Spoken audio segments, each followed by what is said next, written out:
Né?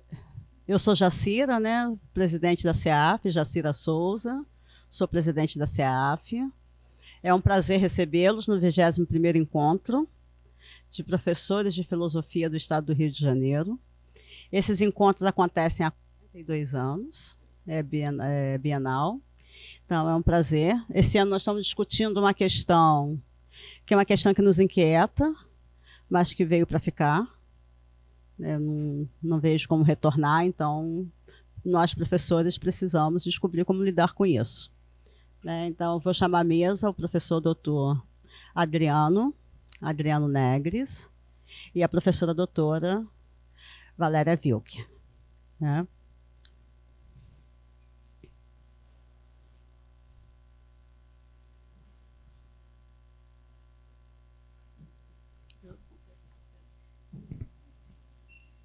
Sejam todos bem-vindos e um bom encontro para todos. Vamos começar com a professora Valéria. Gente, boa tarde. É sempre muito bom estar mais uma vez aqui com o pessoal da CEAF, com professores, com professoras, pensando uma questão que é a questão da tecnologia. Né? Quando eu recebi o convite da Jacira, eu até pensei assim, deixa eu só marcar meu tempo aqui. Tá, 15, 20, no máximo 20 minutos. Eu falei assim, porque foi me colocado tecnologia, problemas ou solução. Né? Até falei para ela, mas para mim isso é um pixel do problema. Né? Até falei isso para ela, né? E aí eu fui explicar. Então vou partir disso, né? Porque para mim, quando a gente coloca tecnologia, quando a gente associa tecnologias ao binômio problema ou solução, para mim diz mais respeito à encruzilhada filosófica que a gente está hoje do que propriamente dita a filosofia, né? A tecnologia, né? Então, nesse sentido, esse tema, tecnologia, problema, solução, ou ele se apresenta como um pseudo-problema. E por que pseudo-problema? Porque, uma vez que sistemas técnicos e diferentes técnicas acompanham o Homo faber há tempos, há alguns milênios, né?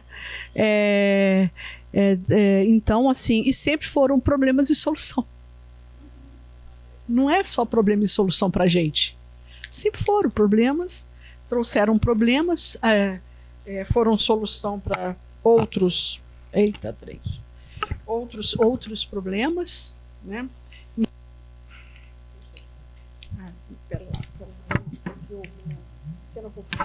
Pronto, né?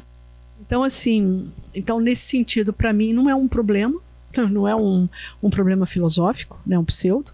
Ou então a gente coloca essa relação tecnologia, problema, solução como uma pergunta tão hiperbólica, uma pergunta hipérbole, né? Em que uma declaração ela é super exagerada, propositalmente, para enfatizar uma mensagem, uma ideia, para se abrir um tipo de reflexão, por exemplo, a dúvida cartesiana, né? Então, quando a gente pensa se é problema, se é um pseudo-problema, como eu falei, o Homo é Homo faber, ele fabrica, ele produz coisas artificiais e tem produzido coletivamente artefatos técnicos, tem constituídos o que a gente poderia falar como sistemas técnicos, alguns milênios, né? E nesse sentido, o nosso momento atual ele não é nem mais ou nem menos carregado de problemas e soluções trazidos pelo campo da tecnologia, trazido pelo campo de sistemas técnicos, a meu ver, né? E no caso, quando a gente pensa a pergunta hiperbólica, acho que aí tem a ver com a encruzilhada filosófica que a gente está vivendo, ao drama cotidiano que a gente está vivendo, vivendo cada vez mais cercados por aparatos acentuadamente pervasivos, uma tecnologia cada vez mais pervasiva, né? e que trazem, e que atuam, e que traz para o nosso mundo a IA e as tecnologias digitais, né? Então, acho que se a gente abandonar o pseudo-problema e ficar só nesse segundo caso, né, a gente vê que a gente está numa encruzilhada, né? E também poderia falar que essa questão da tecnologia, apesar de eu nunca ter me colocado como uma filósofa da ciência e da tecnologia, desde o mestrado eu penso as questões tecnológicas, desde o mestrado, né? Então, assim, desde o final, sei lá, desde o século passado, então faz parte da minha leitura o Jacques Ellul, o Heidegger, o Habermas, o Marcuse, o Gilbert Autois, o Bruno Latour e mais recentemente o Byung-Chul Han, o Álvaro Vieira Pinto, né, que eu vim conhecer, acho que tem uns 10 anos que eu passei a estudar o Vieira Pinto, né? O Stigler, a Donna Haraway, né? Então, assim, o Álvaro Cupani, que foi um filósofo que ano passado o ano retrasado, eu o conheci pessoalmente no primeiro encontro internacional de inteligência artificial e filosofia na Federal do Ceará. Então, foi quando eu o conheci, eu leio os livros deles há algum tempo, né? Então, assim, eu tenho estudado autores e cada vez mais, e quando hoje eu atuo no campo da filosofia da informação, as tecnologias digitais estão no centro da minha pesquisa, né? Bom, então, voltando aqui à questão da tecnologia, a tecnologia ela não é um conjunto de ferramentas, ela não é um sistema ou de sistemas técnicos que ela não é um mero conjunto de ferramentas, vamos falar assim, né? Mas é algo que sempre mudou o ambiente humano. Desde da pedra lascada. Vocês imaginam uma cultura que se estabelece a partir da pedra lascada, o que veio antes e o que veio depois muda para a metalurgia, o que ficaram aqueles especialistas em lascar a pedra? Né? Então, assim, criou um outro mundo, né? Então, quando a gente pensa da neurociência, as inteligências artificiais, da biotecnologia até as redes sociais, vamos falar assim, a tecnociência ou sistemas técnicos, eles têm reestruturado o ser no mundo, o mundo da vida, né? Então, assim, acho que a primeira coisa é pensar que a tecnologia e o conjunto das técnicas, né, nos marcam, constroem o nosso mundo, né? Constrói só o mundo humano? Eu tenho sérias dúvidas.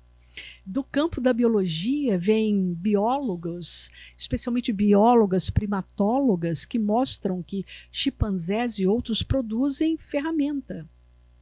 Então a gente vive num especismo humano, achando que nós somos excepcionais, mas isso tem mudado, especialmente estudos vindo do campo mais recente da biologia e que questiona esse especismo humano. Durante um bom tempo eu estudei a tecnologia como algo essencialmente humano, a técnica essencialmente humana. Hoje, depois, com as leituras de Donna Haraway, de Jane Goodall, que morreu acho que ontem, não sei, um pouco assim, é uma outra coisa, né? O pessoal que tem estudado etiologia, né? Então está vindo muita coisa diferente, né? Que pelo menos questiona esse especismo humano, né? E acho que nessa ubiquidade é que reside dessa variedade das técnicas e tecnologias, é que a tecnologia como problema filosófico, a gente encontra nela nessa situação um elemento central do que poderia ser a tecnologia enquanto um problema filosófico. E acho que é algo que sempre se coloca ou sempre aparece para mim, mas a tecnologia não é neutra. Não é assim, uma faca eu posso usar para partir o pão, para passar manteiga no pão, mas também para matar uma pessoa, né? E aí para a gente desconstruir essa ideia, né? Sobretudo quando a gente pensa em tecnologias digitais que estão na mão no Ocidente, em 5, 6 grandes empresas, corporações transnacionais. Né? Porque é muito comum isso, mas não é neutra a tecnologia, né? Ou ela é ou então aquele pessoal outros, né, que acham que é uma força autônoma e que tem uma lógica interna de eficácia, de otimização, né? Então isso é pensar a tecnologia nesse sentido, para mim, que é uma das grandes questões filosóficas que aparecem. Né? Então, significa pensar a tecnologia antropologicamente, eticamente, politicamente, e perceber que que a gente tem que fazer essa crítica da tecnologia como uma ferramenta essencialmente neutra, né? Que dependeria apenas do uso que a gente faz dela, bom uso ou mau uso no campo moral. Né? A gente esquece que toda produção humana ela é carregada de uma intencionalidade, ela é carregada de valores, ela é carregada de percepções de mundo.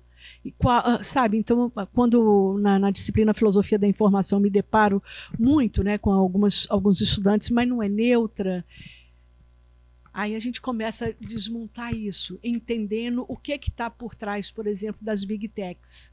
Né? Ou o que está por trás, segundo eles, o mau uso das tecnologias que capturam a nossa atenção. Né? Então, é um mau uso no sentido moral, que está colonizando a nossa atenção, está sequestrando a nossa atenção.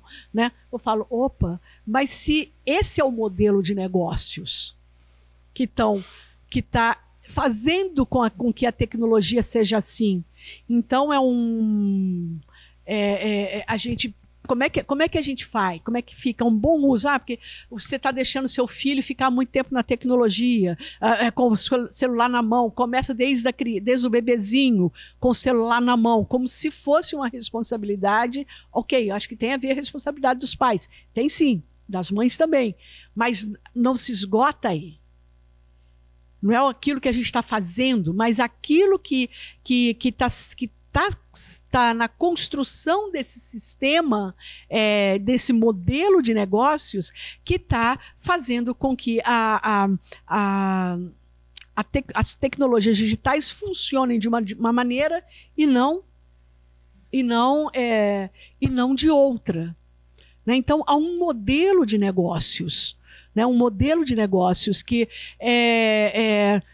não importa o que esteja circulando pelas infovias, né? Desde que aquilo capture a sua atenção, é o que está valendo. Né? Então, não há neutralidade num modelo de negócios que apresenta as tecnologias digitais dessa maneira. Não há. Por quê? Porque está implicado aí o modo como os grandes grupos transnacionais vão oferir lucros ou não vão oferir lucros. Né? No cyberespaço ocidental, que eu só posso falar pelo cyberespaço ocidental, porque eu quase nada conheço do cyberespaço chinês, que é maior, é tão grande quanto. E está na mão de outras empresas chinesas sob a guarda, sobre o olhar do Partido Comunista Chinês. Não sei se vocês viram, acho que ontem ou anteontem eu vi uma informação que são empresários, mas não são os donos, o pessoal que trabalha, né? Acho que são os empresários de uma dessas deles lá grandes, que seria o equivalente ao TikTok, eles estão começando a responder, porque lá não se admite pequenos... Quer dizer, não é saudável, eles já perceberam que pequenos vídeos de 30 segundos, 15 segundos, 20 segundos não faz muito bem. Eles estão sendo questionados lá, né? Então, porque o equivalente ao TikTok na China é o principal meio de informação do pessoal na China. Né? Então, eles estão com um cuidado, não é em relação ao conteúdo, é o formato. Né? Pelo menos pelo que eu li, pelo menos pelo que chegou até mim. Informado não sei se foi no Olhar Digital, uma dessas coisas que eu vi, né? Então, assim, os objetos tecnológicos, eles materializam valores, eles materializam intencionalidades, eles materializam vontades, desejos humanos, de corporações que estão colocados nesses objetos, que para promover determinados comportamentos, inibir outros, né? E essa intencionalidade, ela não é subjetiva, não é uma vontade de um designer que fez assim o assado, mas está inscrita na própria estrutura funcional daquele artefato, né? Então, por exemplo, quando na arquitetura das redes sociais, a função curtir, né? Aquele feed infinito que nunca acaba, né? Os algoritmos de recomendação, eles não são elementos neutros. Eles materializam a intencionalidade de maximizar o engajamento, o tempo de tela, e essa intencionalidade formata a ação dos usuários, né? Incentiva a produção de conteúdos polêmicos, emocionalmente carregados, fomenta a criação das bolhas de filtro, formata as sociabilidades para um modelo baseado em métricas de aprovação, né? E o usuário, acreditando que está simplesmente usando uma ferramenta para se conectar, ele está, na verdade, sendo direcionado por uma intencionalidade sistêmica que ele não controla. E quase que 100% das vezes ele não conhece, né? Nós hoje estamos tendo uma chance de uma maior percepção desse modelo, né, de negócios. Quando eu comecei a trabalhar com informação, o mundo digital, sei lá, em 20 anos atrás, 25 anos atrás, era ficção científica para a maioria dos meus colegas. Era ficção científica, me viam como uma maluca que está trabalhando com ficção científica. Estava na área errada, devia estar na literatura, né? Hoje, aquilo que a gente estudava, hoje está se tornando mais visível, e tanto que eu falar uma coisa dessa não assusta as pessoas, como chocava quando eu comecei a trabalhar, porque literalmente era visto como ficção científica, né? Infelizmente, né? Então, assim, só para terminar, acho que essa encruzilhada nos apresenta uma premência, uma necessidade da gente pensar cada vez mais a tecnologia e as tecnologias digitais politicamente, eticamente. A gente tem que literalmente politizar as tecnologias. Não é colocar a tecnologia do PT, a tecnologia do PL, não é isso. Politizar, vê-las dentro da nossa polis, dentro da nossa ágora, o que elas estão provocando, quais são as intenções presentes nelas, o que elas estão provocando. Politizar as tecnologias nesse sentido, né? E acho que professores e professoras de filosofia têm essa responsabilidade de levar esse tipo de discussão para a sala de aula e desmontar essa argumentação de que a tecnologia é neutra. Basta o nosso uso, o uso individual de cada um. Até tenho, eu não vou abrir mão disso, tenho. Eu posso matar alguém com uma faca, como posso passar manteiga no pão, né? Mas há uma intencionalidade aí sistêmica que está presente naquelas tecnologias. Então, é necessário que professores e professoras, no seu processo de autoformação, comecem, retrabalhem a compreensão que tem dos aparatos técnicos. Sugestão, Álvaro Vieira Pinto. Sugestão, Alberto Cupani, que tem um ótimo livro sobre tecnologia, né? É um professor de Santa Catarina. Ele é argentino, está no Brasil, está em Santa Catarina, acho que já se aposentou, inclusive, né? O próprio Habermas, que a ciência técnica enquanto ideologia, o Otuá, o Stigler, né? O Bruno Latour, com a tecnologia como mais um ator desse grande ecossistema que a gente vive, né? a própria dona Haraway. Então, assim, estudem, conheçam esses autores, não fiquem presos no Heidegger. Heidegger tem um texto fantástico, né, na técnica, a importância daquilo que é Bestand, aquilo que está sorrente, está à mão, como disponível, tudo bem, desvela o mundo, mas tem tanta coisa depois de Heidegger, gente, nossa senhora, sabe? Tem tanta coisa, né? Então, aquilo que, quando eu fiz filosofia da ciência e tecnologia, já vou terminando, era praticamente só Heidegger. A gente emburacava no Heidegger e não saía dele nunca mais, né? Não saía. Então, assim, tem muita coisa. Não é abrir mão de Heidegger, mas é entender o que ele significa, o que é a coisa que está à mão, disponível, o que significa o rio Reno não ser... as águas não são as águas, o rio Reno, mas são as águas para gerar energia elétrica. É isso, entendeu? E o que significa isso hoje? Então, emburacar em Heidegger, mas sair dele e olhar para outras perspectivas, especialmente aquelas que permitem a gente politizar as tecnologias, né? Para entender o que está acontecendo na nossa ágora. Eu vou passar a palavra agora para o professor e depois, no final, a gente volta para as questões, para as perguntas, até para a gente trabalhar um pouco essas coisas que eu só coloquei aí no ar para a gente conversar sobre.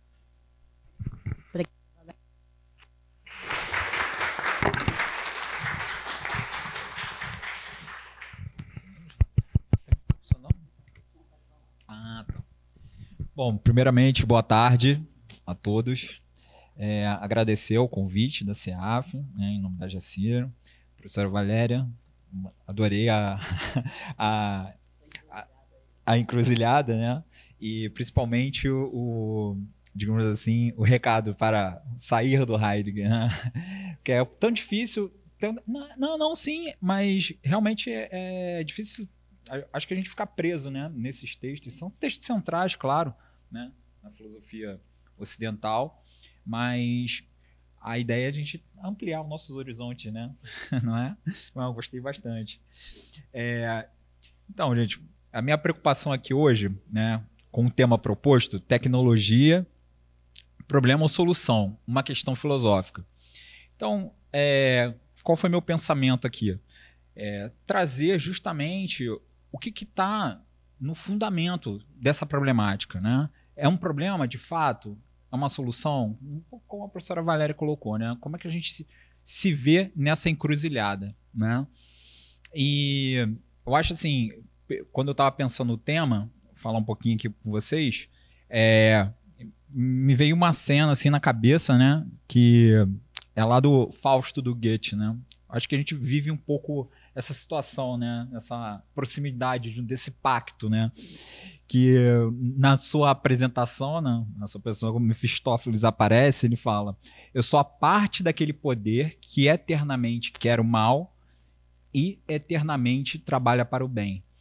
Então, eu acho um pouco isso, né? Pensar a técnica, pensar a tecnologia nesse sentido, que é o maior perigo, é a nossa salvação. Eu acho que hoje, obviamente, todo mundo experimenta essa proximidade, né, com essa questão da tecnologia, mas vem um problema que é bem colocado a partir de dois filósofos que eu gostaria de falar um pouquinho com vocês hoje, aqui na minha fala.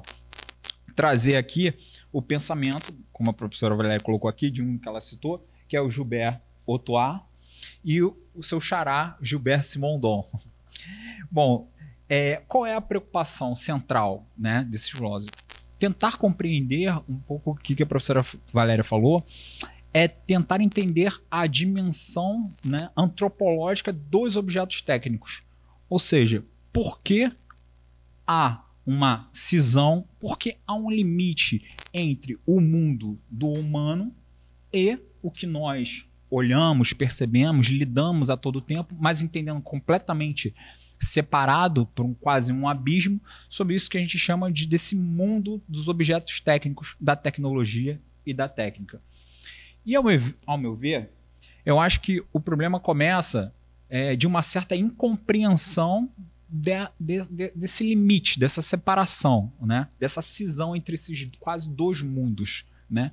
Que nos é completamente familiar, né? A prova disso é que, né? Só para antecipar um pouquinho, a prova disso é que, bom, todo mundo aqui já experimentou em alguma medida, né, um certo distanciamento ou a perda de um celular, por exemplo, né? Claro, qual é a sensação que isso traz? A sensação que isso traz é uma certa perda, um certo desespero, né?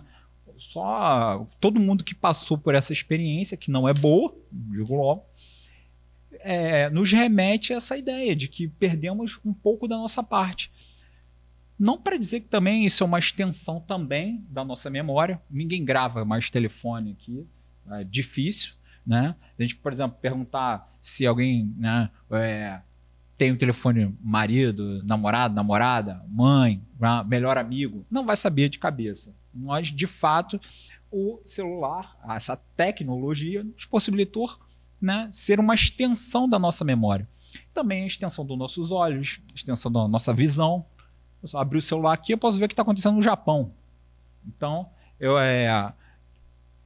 a estranheza, depois que a gente começa a ter essa percepção, a estranheza passa a ser justamente o porquê nós não temos essa compreensão, né? Dessa ideia dessa proximidade com a tecnologia, dessa dimensão também antropológica da tecnologia. Então, eu acho que o problema vem justamente de uma certa incompreensão dessa problemática. E assim, remontando aqui um pouquinho desse problema, e nessa tarde aqui eu queria começar assim com vocês, né? Remontando um pouquinho lá atrás, como surge essa questão da técnica, e depois a gente ter essa compreensão do que é a tecnologia, né? Bom, e aí eu fiz questão assim de, em breve, né, uma breve definição assim, de tecnologia e técnica, né? Então eu diria que a técnica, de maneira muito abreviada, seria assim uma espécie de como fazer, né? Uma habilidade, um procedimento, e uma tecnologia envolve, além desse como fazer, né, uma dimensão que é uma dimensão de uma racionalização desses procedimentos, né, uma sistematização, né, que envolve aí uma coisa, né, se de um lado a gente está trabalhando com a técnica, ou tekne, nos gregos, poderia falar que a tecnologia envolve também uma certa dimensão do logos. E na modernidade, essa tecnologia avança para uma dimensão social e, né, a princípio, nós enxergamos como algo autônomo. Bom, voltando a essa questão da técnica, ela, falei aqui, mas não disse muito. Mas ela vem a especificar o quê? Uma relação de meios e fins. Bom, essa dimensão antropológica significa isso. Mas, sendo um pouquinho mais específico, essa ideia de meios e fins significa o seguinte: olha, né, a natureza, né, na verdade, ela tem essa relação, né, de produzir, né, de produção, essa ideia de poiesis, né, vir do não ser ao ser, mas também a técnica também proporciona isso, né? E o que é esses meios? Esses meios são fornecidos pela própria natureza, mas esses fins vêm justamente aparecer das nossas necessidades, da dimensão do humano. Então, exemplo, próprio mesmo, questão do fogo, coisa básica, né? Óbvio que nós encontramos a combustão natural, né? A combustão na natureza, mas a ideia é como nós, né, controlamos esse processo, como fazer, né? E aí que vem a questão da técnica, né? Nós conseguimos produzir, né, determinados, digamos assim, passos, né, enfim, técnicas no geral, justamente para satisfazer os nossos fins. É a mesma coisa se a gente pensar numa casa, por exemplo, né? Óbvio que a natureza pode fornecer o abrigo, mas a casa justamente é uma produção que vem a partir dessa ideia da técnica, certo? Bom, e aí, logo nesse primeiro momento, a gente tem que pensar em umas duas coisas aqui. né? De um lado, ainda nessa tradição grega, se separou esse conhecimento, né, digamos assim, teórico, que, né, de um modo geral, denominado episteme, e de outro, esse conhecimento prático, tá? Técnica, né? E, de um outro lado, a gente vê meio que um triângulo se fechando, e a gente vê a própria natureza, essa ideia de physis. Bom, o que se estabelece nesse primeiro momento é justamente uma cisão muito clara entre essas três palavras, digamos assim, esses três mundos, né? A técnica, né, de um lado, a episteme enquanto conhecimento de outro, e a própria questão da natureza. A tecnologia, digamos assim, é justamente essa sistematização entre tecne, logos, uma combinação que não apenas nomeia, mas também estabelece uma hierarquia epistemológica crucial, né? Claro que sempre, acho que é da nossa cultura, valorizar o conhecimento teórico em detrimento do conhecimento prático. E achar que muitas vezes, né, essa prática está completamente distanciada, né, desse conhecimento teórico. Né? E justamente a ideia da tecnologia é uma certa convergência, né, desses três lugares que eu acabei de falar aqui. Né? Sistematização, racionalização, mas também como um certo motor de inovações práticas. Né? É isso que a gente, né, coloca, a professora Valéria falou, e isso está na raiz desse problema do capitalismo, né, que se produz justamente para consumo, né, a questão da inovação, e aí também a questão da obsolescência programada, né, dos objetos técnicos hoje em dia, né, que são feitos justamente para perder sua validade. A gente tem que trocar o celular porque os programas avançam e nós não conseguimos mais atualizar, né, os celulares, enfim. Então, a gente tem que entender, então, que há essa certa transição, né, de uma evolução da técnica para a tecnologia, que representa uma transferência, né, do conhecimento prático e empírico para um domínio mais abstrato e codificado, né, como a sistematização. O próprio exemplo claro, assim, em um exemplo, a questão dos algoritmos hoje. Né? Veja, a gente... acredito eu que nós sempre lidamos com algoritmos, né?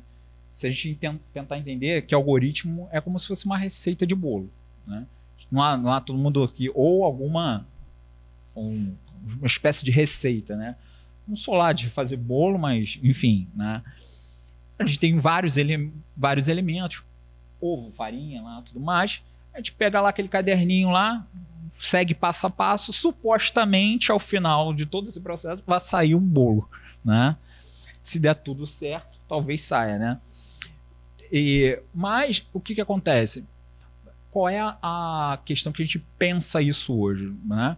A gente está cansado de fazer, vai organizar, por exemplo, um banco de dados. A gente enxerta lá um monte de informação, um monte de dados. Esses dados eles são processados por esse caminho, que é o algoritmo, que vai organizar, que vai, né, distribuir todos esses dados da forma que nós, né, inserimos esse comando, e ao final nós temos uma lista organizada em algum tipo de coisa, mas estamos incessantemente vivendo nessa dimensão, né, hoje, por vários motivos, redes sociais, consumo, em toda essa questão que a gente vive hoje. Mas, só para também trazer uma imagem para a gente conseguir trabalhar isso bem, né? Essa transição. Quem teve a oportunidade de ver o filme 2001, Uma Odisseia no Espaço, do Stanley Kubrick, tem uma cena que é icônica assim, no cinema, né? Que é aquela cena em que, né, o macaco ele pega um osso, transforma, né, em arma. Então, nós vemos aqui, né, voltando a esse exemplo, está na natureza, ele encontra o osso ali no chão, né? Bom, qual é a relação já com a técnica? É pegar aquilo dali e transformar em arma, que a natureza não apresenta de forma, né, espontânea para nós. Essa dimensão do humano inserida ali naquele objeto que transforma isso em arma. Bom, E a questão da tecnologia é muito boa essa, né? Dele jogar aquilo pro alto e na cena, no corte, é o osso transformado numa estação espacial. Quer dizer, então, como da técnica mais rudimentar parece coisa maravilhosa ali, né? O homem já está no espaço, né? Falando em videoconferência, enfim, todo aquele cenário que depois o filme se desenvolve. Então, mas o que a gente tem que marcar aqui para conseguir, né? Eu acho que é muito importante trazer sempre isso quando a gente está trabalhando com essa questão da tecnologia. Entender que, né, ela aparece a partir de algumas cisões que são cisões clássicas, que são reproduzidas pelo pensamento, né, que é da metafísica ocidental, que é justamente trabalhar com essas dicotomias, né? E aqui aparece muito clara as dicotomias, né? Monos, physis, o campo que é estritamente do humano, né? A técnica versus a natureza, e a principal, a ideia da dimensão que é própria do antropos, né? do homem, a ideia de que só o homem produz cultura, e o que está fora da cultura pode ser a natureza ou os próprios objetos técnicos.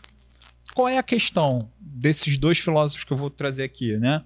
Falar um pouquinho, na verdade, né? Só para mais apresentar, talvez alguém não conheça, achei bem interessante, porque muita gente não conhece, principalmente o Simondon, né? Todo mundo estuda Deleuze, Foucault, né? Derrida, todos os franceses ali, né? Nessa faixa ali do 50 até anos 80, mas difícil ouvir alguém, nossa, eu estou fazendo um trabalho aqui, né, com o Simondon.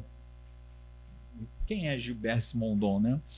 Bom, e então, com a tentativa desses filósofos, pelo menos esses dois, é justamente de pensar uma cultura técnica, que a princípio, pelo que eu falei aqui até agora, poderia parecer uma contradição.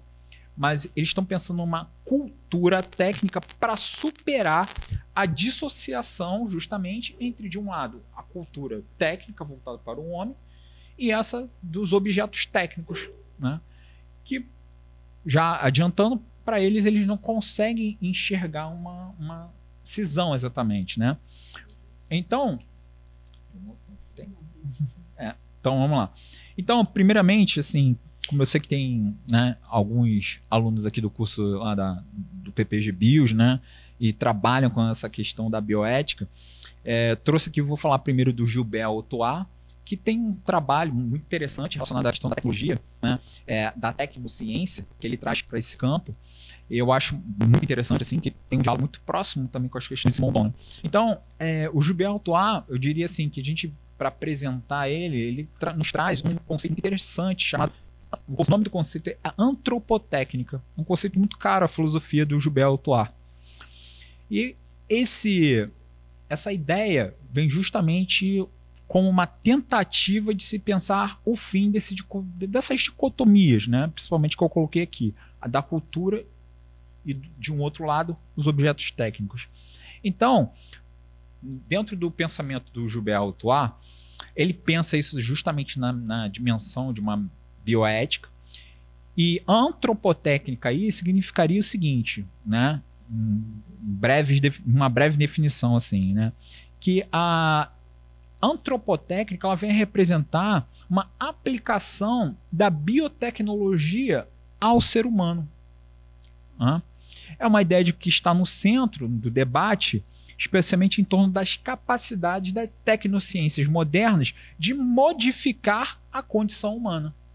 Veja, né? A professora Valéria aqui também colocou, Donna Haraway, Thierry Oquet também traria aqui, para pensar o que eles estão falando e chamando aqui de filosofia ciborgue. Não é? Justamente com esse nome, é a tentativa justamente de superar essa dicotomia.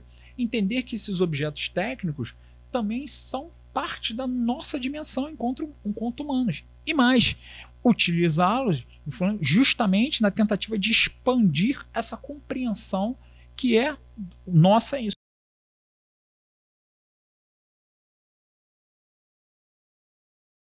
Somente enquanto humanos, como seres lá, né, que na definição clássica do Aristóteles, seres racionais, dotados de linguagem, temos essencialmente essa coisa maravilhosa que, né, tento falar aqui de maneira irônica, o Logos, né?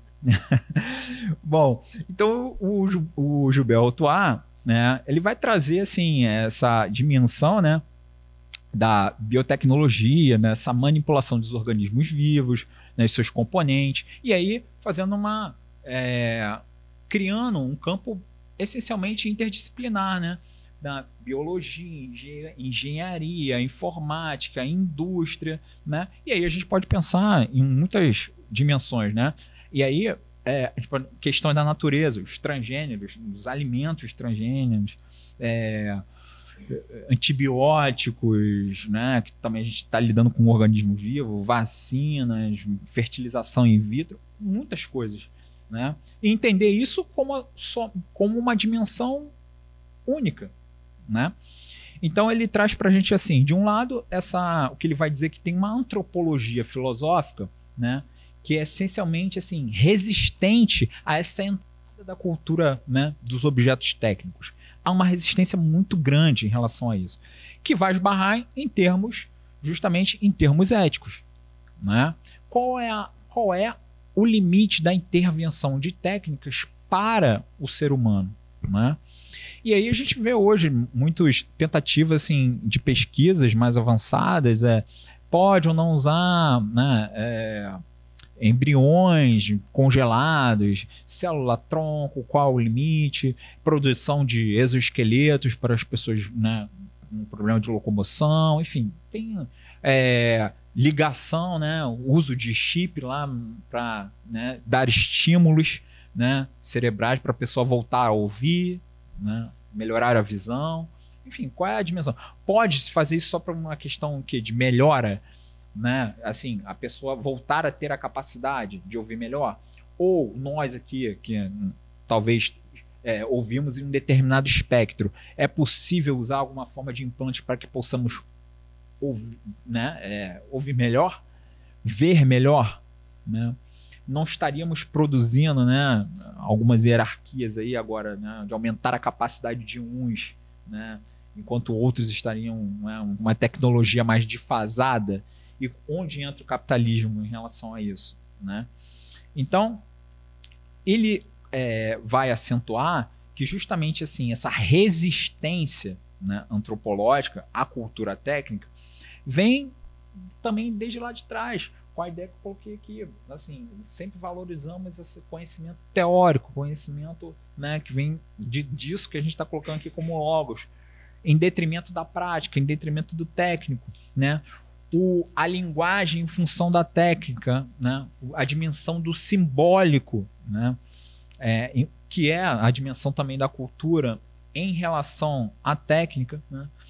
E uma certa mitologia que envolve, né, que do homem, desse poder do homem de transgredir os limites, né, que dados muitas vezes assim a partir de algumas questões que são teológicas, né, essa transgressão do homem, né, com esse poder do conhecimento, né. E aí a gente pode remeter aqui, né, a ideia do próprio mito de Prometeu, né, que é justamente essa ideia, né, da arte que o humano recebe, né, como quase um presente roubado, né, divino, mas qual é a questão ali, né? A questão é a questão da híbris, né? Ao mesmo tempo que agora, né, o homem pode criar, ele também pode destruir, né? E recentemente também teve aquele filme do Oppenheimer, né? Na biografia, o subtítulo da biografia se chama O Prometeu Americano. E justamente o que ele faz? Ele cria o poder de dizimar, né, toda, né, a existência, né? Então, voltamos aqui ao problema proposto, né? Então, a energia nuclear, enquanto uma tecnologia, é uma solução ou é um problema? E mais, ainda tocando nesse assunto dessa energia, e que tem a ver com a tecnologia hoje, está havendo um problema gigante, né, da alimentação, que está ligado aos bancos de dados, né? Banco de dados. alimentação dos data centers, né? Para sustentar hoje que todo mundo usa, que é chat GPT, todas as IAs aí possível, né? Então, é muito estranho pensar que nós estamos ainda no lugar que a gente aprende, que é esse lugar da divisão, né? Dessa cisão, desse limite entre a cultura do homem e a natureza e os objetos técnicos. Porque só em relação a essa questão da tecnologia que a gente está colocando aqui, olha a sinergia que ela vai trazer, né? Vou usar essa palavra aqui. Pelo seguinte, também que a professora Valéria colocou, mas é usando um pouquinho só o raio. Essa disponibilidade que ele vai falar é justamente isso, de colocar a natureza a serviço agora de quê? Né? Então, a água, um dos problemas que está havendo é o uso de água potável para o resfriamento desses centros desses datas, né? Então estão se formando campos, né, justamente desses servidores, justamente, mas precisam de energia, precisam ser resfriados. Então essa água potável está sendo canalizada para esse resfriamento, que cada vez mais demanda, né, nós demandamos cada vez mais o uso dessas tecnologias para tudo. Então, não só nós, é um universo de coisas que estão envolvidas em relação a isso, né? Então, olha só, qual é a nossa responsabilidade ao digitar lá a procura agora na IA, né? E aí, bora botar o trabalhinho lá para fazer. Aluno, né? Esse é outro problema. Aluno agora só faz trabalho em chat GPT e tudo mais. Mas, olha só, o que envolve isso, né? A dimensão do que está envolvendo todas essas questões. Então, uma das propostas, assim, né, uma das propostas centrais, assim, do Joubert Autoir é justamente tentar eliminar essa resistência antropológica para que, de fato, nós possamos encarar essa problemática filosófica, né, tal como ela, de fato, nos aparece hoje. Porque não adianta nada a gente criar essa distância, porque a gente vai criando, na verdade, com isso, uma espécie de tecnofobia, né? Que a tecnologia sempre vai fazer mal para o homem, né? Ela sempre é algo ruim, e está em moda, né? Nunca deixou de estar na moda, mas principalmente hoje em dia, né? Esse discurso apocalíptico, né? Que, né, tudo vai acabar, né? A tecnologia agora, tu aperta o botão, vai tudo, né, para o espaço, enfim. Mas e o Joubert Autoir é um desses filósofos que eu acho que são centrais hoje em dia, quando a gente vai pensar essa questão da tecnologia, porque justamente essa questão antropotécnica, essa tentativa dele de pensar, né, esse conjunto de coisas, é pensar o quanto, né, dessa nossa dimensão da cultura, do humano, está nessa proximidade, nessa relação íntima, né? Eu diria quase que essencial com esses objetos técnicos, né? E eu acho que um outro, e aí agora trazendo, né, o seu xará aqui, né? O outro só o tempo. Não, sim, o tempo. Trazendo o outro Joubert, que agora é o seu xará, Gilbert Simondon, que vem assim, ele traz uma questão assim muito próxima com a questão também que eu estou mais ligado, com a questão da educação também. Uma proposta muito interessante aqui, vou tentar trazer aqui para vocês como é que ele vai montar essa proposta dele em relação à questão da tecnologia com a educação. Bom, então nós estamos no mesmo lugar. A necessidade de pensar uma cultura técnica, também, né, como o Simondon coloca, para superar essa ideia, né, que nós vivemos no nosso mundo dos humanos e tem uma coisa que é um objeto qualquer, né, que a gente lida, que é um objeto técnico, e aí a gente pode pensar, como disse aqui desde o início, a gente pode pensar desde a faca, como a professora Valéria colocou, ao nosso, né, tão próximo e íntimo celular, né? Essa coisa que a gente, né, tem esse apego fundamental, né? A gente perde, dá um desespero. Bom, então o Gilbert Simondon ele vai falar o seguinte, olha, a gente pensa esse âmbito da cultura, né? Mas a gente tem que justamente lançar um outro olhar sobre esses objetos técnicos. Por quê? Porque uma cultura dissociada criada, né, a partir de um distanciamento, né, dos objetos técnicos, ela tende a se enrijecer, ela tende a cada vez mais criar uma retração em relação a esses objetos, né? E para ele, a cultura vai perdendo uma função essencial, que é justamente uma função de regulação e uma função de integração da técnica à nossa cultura, né? Então, o Simondon ele fala que assim, há um certo mal-estar, né, no nosso mundo contemporâneo. Lembrando que, assim, quando o Gilbert Simondon está falando mundo contemporâneo, é até década de 1980, né? O Gilbert Simondon, se eu não me engano, morreu em 86. 86? Ele faleceu na década de 80, resumindo aqui, na década do século passado. Então, a gente tem que fazer essa, né, tentar ver esse tempo histórico, né? Porque se tratando de tecnologia, avançou de forma espetacular, né? Então, a ideia aqui é justamente o que o Simondon quer trazer para a gente, que esse mal-estar contemporâneo vem justamente da gente pensar a partir dessa dicotomia, né? De uma cultura que, para ele, nessa cultura essencialmente antropológica, chega até assim, ser abusiva em relação às questões, né, da tecnologia, das técnicas, justamente porque a cultura, para o Simondon, ela tem um papel regulador e integrador, né? E aí, né, quando eu falo de regulador, é dizer que a nossa cultura tem também, né, tem que pensar os objetos técnicos na sua dimensão ética. E aí já ligando com o que eu falei agora também com Gilbert Autuat, né? Em que medida, até que ponto nós podemos pensar, né, nos avanços ou retrocessos tecnológicos, né?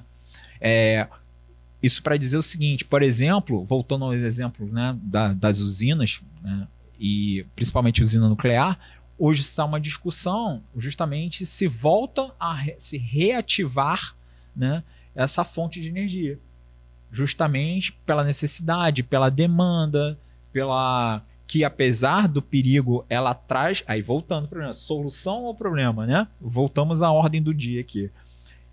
Apesar dela ser uma fonte de energia limpa, né, pode causar uma destruição absurda, né? E aí, vivemos, mais uma vez, esse dilema, né?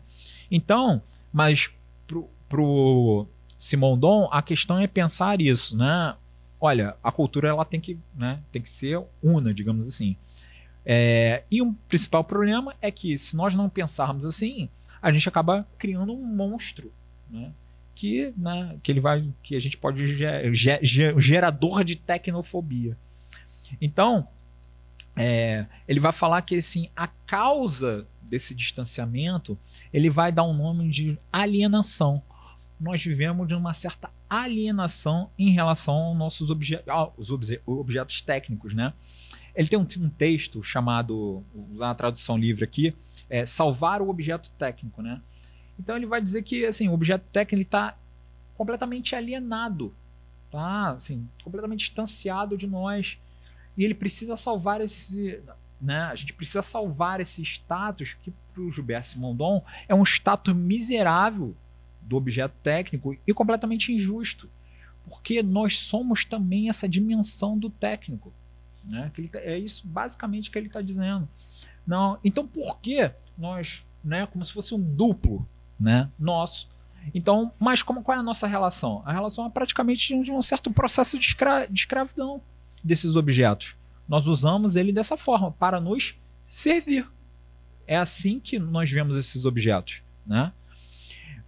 Bom, então, por exemplo, ele vai falar que essa alienação transforma, né, esses objetos técnicos em algo para ser vendido, né? O que não nos serve nós simplesmente jogamos fora, né?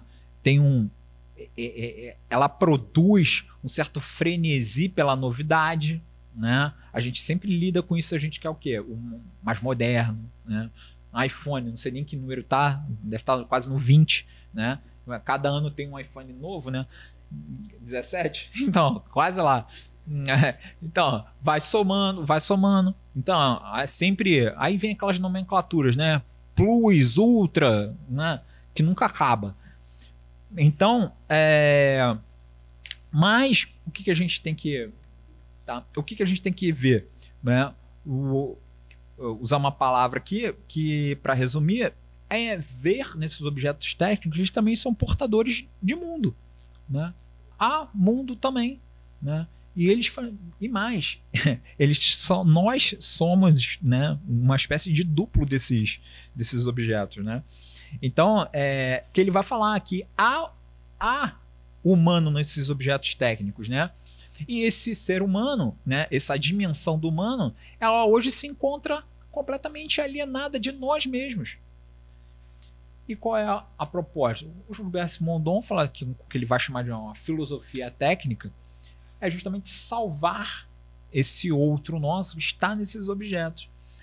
E aí, eu acho muito interessante um exemplo que ele vai dar aqui, e é exatamente como a gente vive hoje, né? De quase de maneira imperceptível, mas a gente vive imerso nessa relação. Que ele vai falar, por exemplo, o que ele vai chamar de tecnologia, né? Uma ciência indutiva geral integrada de esquemas técnicos, né? Que supera a distinção entre ciência técnica e a própria atomização do objeto técnico. E aí um exemplo, né? Ele vai falar, a tecnicidade de telefonia não está no conjunto constituído pela rede e pelos aparelhos. Ela não está contida em um único objeto. Pode-se mesmo dizer que ela está cada vez menos contida no objeto, que perde a sua densidade, sua realidade interna, à medida em que aumenta a realidade do sistema total. Traduzindo, né? Que está falando, olha, isso aqui não é simplesmente essa unidade disso daqui, não. Saiu dessa densidade aqui, que é esse objeto, para uma rede de relações, as quais está inserido muitas coisas, porque só isso aqui, só a capacidade disso de transmitir mensagem, de falar ao telefone, tem uma rede de relações envolvidas nisso. E vai desde o uso da energia para fornecer, né, a capacidade dessas redes operarem, né, a dimensão do social, todo mundo aqui usa redes sociais, fala, né, por meio de redes sociais, né, de relacionamentos, do nosso social, né? Então, ele traz essa abrangência dessa dimensão, dessa relação, né? Então envolve muito mais do que isso, envolve as usinas, envolve os data centers, os recursos naturais, né? E como nós vamos pensar isso, né? Então eu diria que tem uma relação muito profunda, né, do Simondon com essa, digamos assim, mote filosófico, que é a ideia de combater essa alienação técnica, né? E é onde uma dimensão do pensamento dele, para encerrar, uma dimensão do pensamento dele é tentar trazer isso para a educação, né? E qual é a ideia? Ele falou, quanto mais cedo nós, né, eliminarmos essa distância dos objetos técnicos, menos a gente cria essa tecnofobia, menos a gente cria essa percepção que isso é algo alienado de nós mesmos, né? Então, ele vai falar de uma certa educação para justamente criar a necessidade de uma consciência técnica, introduzir uma cultura técnica nas próprias escolas. É a ideia de que ele vai falar, né, com uma expressão, né, que ele usa, né, de tentar tirar o objeto técnico da condição de autômato, né? Autômato é aquela, desde lá, né, que a gente vê aquele bonequinho funcionando. É a ideia de que, pô, isso daqui tem uma dimensão que é dele própria, uma vida dele própria, funciona sem eu ter relação nenhuma com isso aqui. Justamente é sair dessa condição de autômato para o que ele vai chamar de objeto aberto, né? Que é justamente nós entendermos como isso funciona, como ele opera, de que ele é feito, né? Perguntar aqui, eu acho que quase eu mesmo estou falando tudo sobre isso, mas, né, muita coisa sobre isso, mas eu não sei nem exatamente, né, as peças que estão envolvidas aqui dentro, né, os minerais necessários, e isso hoje é um problema, né, quais os minerais necessários a termos geopolíticos, isso é uma equação importantíssima hoje, né, que terras nós vamos extrair determinados minérios para continuar fazendo chips, processadores, enfim, todas essas questões, né? E uma outra coisa que o Gilberto Simonon vai nos dizer, e que é importante para fechar, é justamente que a partir do conhecimento, né, abrindo, né, tornando o objeto, né, um objeto técnico aberto, né, e hoje isso também tem um problema, nessas IAs, a possibilidade de abrir os códigos, né? Ser um código de conhecimento aberto. Você tem uma outra problemática envolvida nisso, que é muito importante, né? Nós pensarmos que uma vez, quando nós temos o conhecimento, né, dessa abertura desses objetos, nesse sentido, de conhecer essa rede de complexidade, nós podemos lidar com uma certa margem de indeterminação, né, que ele nos proporciona. E cada vez mais, qual é a ideia? De aparecer a nossa capacidade criativa dependendo essencialmente dessa relação com esses objetos, né? É o que ele vai chamar dessa relação entre transdução e tecnologia. Uma palavra que nós costumamos usar muito aqui é a famosa gambiarra, né? Vamos fazer uma não está funcionando? Vamos fazer uma gambiarra aqui, vai funcionar. O famoso, vamos juntar um fiozinho aqui e tal. Tem seus problemas. Mas o que ele está falando? Essa relação aparece uma coisa muito interessante, que são essa dimensão, né, que é essa dimensão dos problemas, né, mas ao mesmo tempo a possibilidade de criação, né? E isso que ele já vai falar para a gente, que eu trouxe aqui com essa palavra gambiarra, né, é pensar os objetos técnicos a partir dessa sensibilidade técnico e estética ao mesmo tempo, né? Tentar lidar com isso justamente a partir dessa dimensão. Então, para encerrar, então trouxe esses dois filósofos aqui bastante importantes. Acho que, obviamente, a questão não está fechada, mas ela tentando trazer alguns elementos para a gente conseguir pensar, ao menos, o que pode ser, né, ou que nós possamos pontuar, o que de fato é solução e o que de fato pode ser problema. Tá bom? Obrigado, gente.